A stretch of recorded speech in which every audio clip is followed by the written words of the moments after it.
अपने शब्दों के जादू से गानों में जान भर देने वाले और शायरी से सबका दिल जीत लेने वाले गुलजार साहिब का बहुत बड़ा दिल था। उन्होंने दिल ही दिल में एक गम को छुपा रखा था। ये कोई नहीं जानता है, आज भी उन्हें याद आता है। खैर कुछ हद तक उसकी भरपाई तो हो ही गई थी और ज़िंदगी के इन खूबसूरत सालों में उन्होंने कई बातें लोगों को बताई हैं, कई तरक्कियां प्राप्त की है, उन्होंने स्ट्रगल भी की है। पंजाब के दीना गांव में वो उनकी पैदाइश हुई थी। साल 1947 में भारत पाकिस्तान के बंटवारे के वक्त गुलजार का परिवार बिछड़ गया और इस वजह से गुलजार का स्कूल भी छूट गया। गुलजार परिवार के साथ पाकिस्तान से बम्बई आ गए और यहाँ वो परिवार की आर्थिक मदद करने के लिए छोटे मोटे काम करने लग गए। उन्होंने एक गैरेज में भी मैकेनिक के तौर पर काम किया। परिवार का गुजारा चलाने के लिए कार की डेंटिंग पेंटिंग भी करते थे, क्योंकि परिवार को सपोर्ट भी तो करना था ना।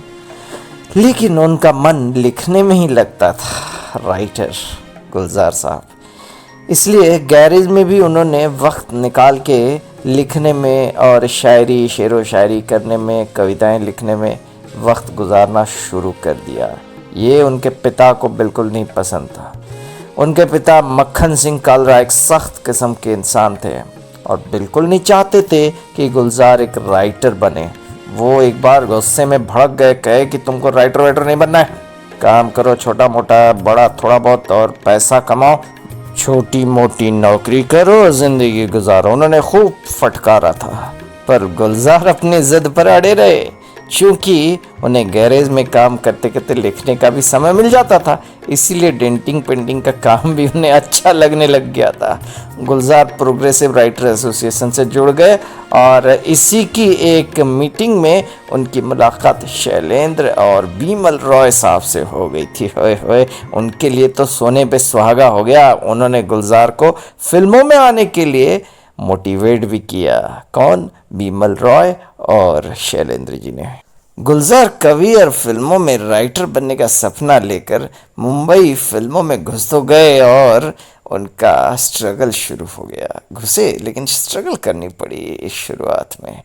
लेकिन इसी दौरान गुलजार की ज़िंदगी में कुछ ऐसा घटा जिसने उन्हें पूरी तरह से तोड़ दिया। गुलजार के वालिद यानी कि पिताश्री का निधन हो गया। गुलजार के पिता उस समय दिल्ली में थे, जबकि वो खुद गुलजार मुंबई में यानी कि बम्बई में थे। उस समय वह बिमल राय के साथ असिस्टेंट के रूप में काम कर रहे थे एक फिल्म में। गुलजार को उनके परिवार में से किसी ने भी नहीं बताया कि उनके पिताजी ऑफ हो गए यानी कि चल बसे। ऐसे ही होता है, एक्टर या राइटर जब स्ट्रगल करता है और पैसे घर में नहीं भेजता है तो घर वाले भी दरकिनार कर देते हैं। उन दिनों में गुलजार बम्बई में एक प्रोजेक्ट में बीमल रॉय को असिस्ट कर रहे थे। एज एन असिस्टेंट डायरेक्टर थोड़े ही पैसे कमाते थे, कभी टिकट के लिए पैसे भी नहीं हुआ करते थे, तो पूरी तरह से ना दिन ना चैन ना रात वो कला में समर्पित थे, कला के लिए, और कला में डूबे हुए रहते थे।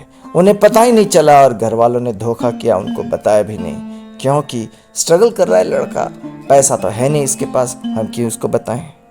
गुलजार को मालूम नहीं पड़ा कि उनके वालिद, उनके पिताश्री इस दुनिया में नहीं रहे और उनका एक भाई था जो कि बम्बई में रहता था तत्कालीन, और वो वहाँ से ट्रेन लेकर के चल पड़ा था अपने घर दिल्ली अपने पिता का अंतिम दर्शन करने के लिए।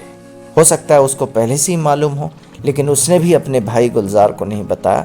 लेकिन बाद में पड़ोसियों से जब गुलजार साहब को मालूम पड़ा कि उनके पिता इस दुनिया में नहीं रहे, तो वो दौड़ पड़े। एक फ्रंटियर मेल तब हुआ करती थी जो कि 23 से दिल्ली पहुंचा देती थी, तो वहाँ से बम्बई से दिल्ली वो पहुँच जाते हैं और जैसे ही वो पहुँचते हैं तो उस वक्त सब कुछ ख़त्म हो जाता है। ना पिता रहते हैं, ना उनका अंतिम दर्शन के लिए शरीर, पार्थिव शरीर रहता है।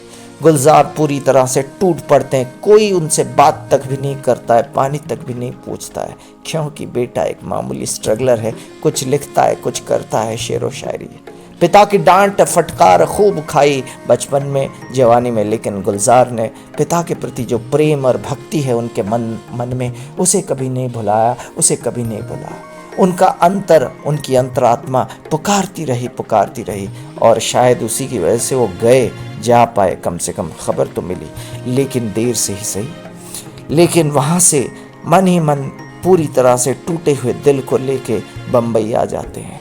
और जैसे ही बम्बई पहुँचते हैं, चंद साल बाद बिमल राय वो बीमार पड़ जाते हैं और उन्हें कैंसर डिटेक्ट हो जाता है, डिक्लेयर्ड कैंसर पेशेंट बन जाते हैं। तो गुलजार साहब बिमल रॉय को अपने बड़े भाई, अपने पिता समान मान के उनकी खूब सेवा करते हैं। वो कभी नहीं सोचते कि मेरे पिता, असली पिता जो है इस दुनिया में नहीं रहे, उनके लिए वो जीवित रहते हैं और अपने पिता तुल्य समझ करके अपनी सारी कसर निकालते हैं बिमल रॉय की खिदमत करते करते। अंतिम दिनों में उनके पास बैठ के रामायण महाभारत पढ़ते हैं, अच्छी कविताएं पढ़ते हैं। एक दफ़ा बिमल रॉय देखते हैं कि गुलजार मेरे सामने बैठ के रो रहा है, तो कहते हैं, बेटा मेरे भाई तू क्यों रो रहा है, क्या है तेरे मन में? तो गुलजार साहब कहते हैं, आप ही मेरे पिता तुल्य हैं। पिताश्री तो नहीं रहे कि उनकी तो सेवा में कर नहीं पाया, उनका अंतिम दर्शन भी नहीं कर पाया, उनकी अंत्येष्टि क्रिया में भाग भी नहीं ले पाया। तो आप ही को पिता समान समझ करके मैं आपकी खूब सेवा करना चाहता हूँ। मुझे कृपया अपने आप से अलग मत कीजिए, मुझे आपके चरणों में स्थान दीजिए। बिमल रॉय उनके सामने ही उनकी मौत हो जाती है और बिमल रॉय की मृत्यु के बाद उनका अंतिम दर्शन और उनकी अंत्येष्टि क्रिया में भी गुलजार साहब भाग लेते हैं, बल्कि सारे काम करते हैं, सारा कार्यक्रम जो होता है वो करते हैं। गुलजार बहुत भावुक हो जाते हैं। राखी गुलजार को लेकर के भी उनके दिल में जो प्रेम है उसमें कोई कमी नहीं, अलग होने के बावजूद भी। गुलजार एक इमोशनल और सेंसिटिव पर्सनैलिटी हैं। पिता के ना होने के गम को कभी भुला नहीं पाए और वही दर्द उनकी ताकत बन जाती है और हमेशा उनसे अच्छी अच्छी राइटिंग्स निकालती है। शेर व शायरी, अच्छी अच्छी फिल्में और अच्छे अच्छे गाने गुलजार ने लिखे हैं। आप हमारे साथ जुड़े रहिए। ओम साई राम, जय साईनाथ। पिता का ही आशीर्वाद ईश्वर का आशीर्वाद होता है। गुलजार आज भी अपने पिता को याद करते करते रोते रहते हैं। एक बेटे को अपने पिता के लिए फ़र्ज़ अदा करने के लिए कभी रोकना नहीं चाहिए, ख़ास तौर पे उसके पिता के अंतिम दिनों में।